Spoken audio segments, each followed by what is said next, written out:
What we call yoga today isn't the whole story and also isn't as neutral or as pure as we think. When most of us think of yoga today, we probably think of yoga as being just a movement practice, but it's been so much more than just a physical practice. It's been a spiritual one, a philosophical one, even a path of renunciation. The physical asana part is really just one small piece of a much longer history inside of a context that we need to understand better. Yoga's physical practice didn't just appear. It has been shaped by a very specific time in history. When India was colonized by the British, there were narratives about how Indian bodies were considered weak.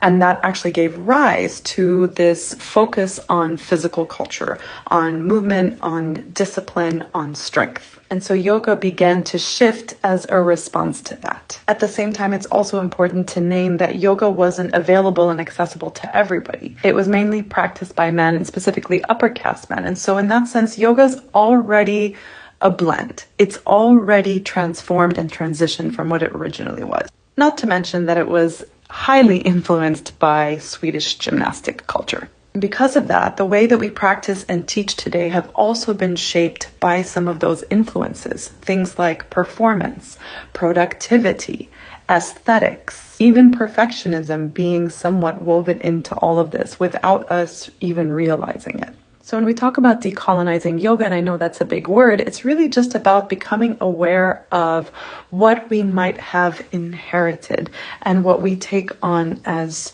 true or as pure in this form of yoga that maybe we should take another look at depending on how it was influenced over a period of time. And it's definitely not about rejecting the practice completely or trying to get to a point where we're doing it the right way or perfectly, but instead to just ask ourselves, knowing this information, how do we want to relate to the way I practice or the way that I teach now?